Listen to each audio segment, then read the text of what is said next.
देखिए, पहले तो केंद्र सरकार ने आम आदमी की कमर तोड़ी, आटा, दाल, दूध, दही पे जीएसटी लगा के।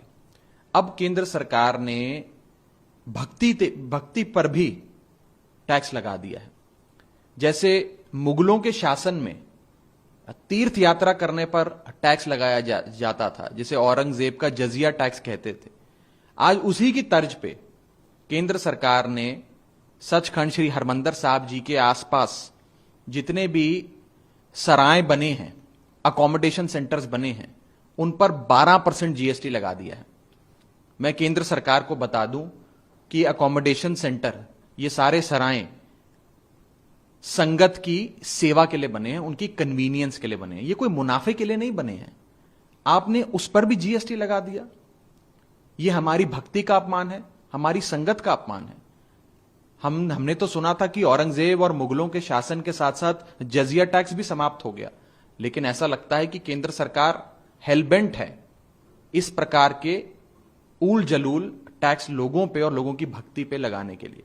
मैं केंद्र सरकार से अपील करता हूं कि immediately with effect from now ये 12% जीएसटी जो हमारी भक्ति पे लगा है उसे वापस लिया जाए और लोगों की भावनाओं के साथ छेड़छाड़ करना केंद्र सरकार को बंद करना चाहिए। पंजाब सरकार ने भी इस पे आपत्ति दर्ज की बीते दिन, जो सीएम है भगवंत मान उनका। देखिए, माननीय सरकार की तरफ से, राज्य सरकार की तरफ से इसे लेकर कोई ये हमने मैंने पार्लियामेंट में महंगाई की जब बहस हो रही थी उस पर इस मुद्दे को बहुत मजबूती से उठाया।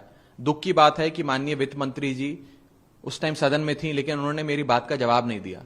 हम वित्त मंत्री जी से लेकर प्रधानमंत्री तक इस मुद्दे को उठाएंगे।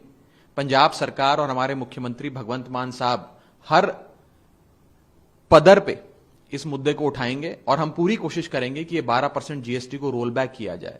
इस प्रकार के जजिया टैक्स को हम बर्दाश्त नहीं कर सकते हैं। हमारी भक्ति पे मत टैक्स लगाइए, हमारी श्रद्धा पे मत टैक्स लगाइए, ये हम केंद्र सरकार को कहना चाहते हैं। आपने वित्त मंत्री की बात की, वित्त मंत्री ने बीते दिनों एक बयान दिया, खासकर जिस तरह से खाद्य पदार्थों पर जीएसटी और महंगाई की चर्चा की बात हो रही है। उन्होंने कहा कि अगर दूसरे विकासशील देशों को देखें, जो डेवलपिंग नेशंस है, उनकी तुलना में भारत की स्थिति काफी अच्छी है और जो विपक्ष मांग कर रहा है चर्चा के लिए, हम उसके लिए हमेशा तैयार है, हर सवाल का जवाब देने के लिए तैयार है। देखिए, भारत सरकार को किसी भी समस्या का हल करने से पहले समझना पड़ेगा कि समस्या है। देश में आज महंगाई चरम पर है। मैं आपको ये नहीं कह रहा कि वर्ल्ड होलसेल प्राइस इंडेक्स 15% के ऊपर है या कंज्यूमर प्राइस इंडेक्स 7% के ऊपर है, वो तो जग जाहिर है। लेकिन एक महसूस होने वाली महंगाई होती है, जिसमें गैस सिलेंडर हो, पेट्रोल हो, आपके टूथपेस्ट हो, हर चीज का दाम बढ़ गया है। और वो सरकार जो कहा करती थी कि डॉलर जब गिरता है तो देश की साख और प्रतिष्ठा गिरती है, आज वो डॉलर गिरते गिरते 80 रुपए पे आ गया है। इन लोगों ने तो डॉलर को मार्गदर्शक मंडल में पहुंचा दिया। मैं कहना चाहता हूं कि भारत की अर्थव्यवस्था चरमराई हुई है, एक बहुत बुरे दौर से गुजर रही है और इसको और देशों की इन्फ्लेशन से, महंगाई से कंपेयर ना करें।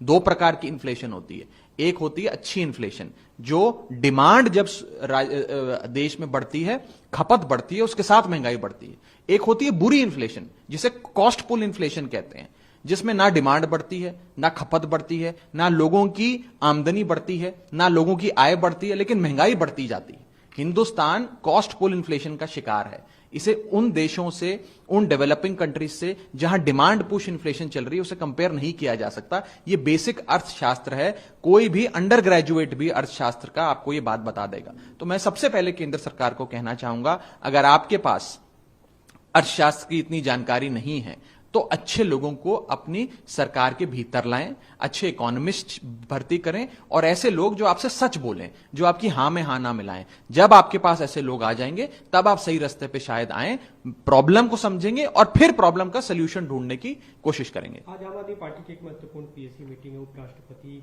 के समर्थन की पीएसी सदस्य, क्या कुछ आज शाम 4 बजे माननीय मुख्यमंत्री अरविंद केजरीवाल जी के निवास स्थान पे उपराष्ट्रपति का जो चुनाव देश में होने वाला है, उसके संदर्भ में एक इंपॉर्टेंट मीटिंग, पीएसी मीटिंग रखी गई है।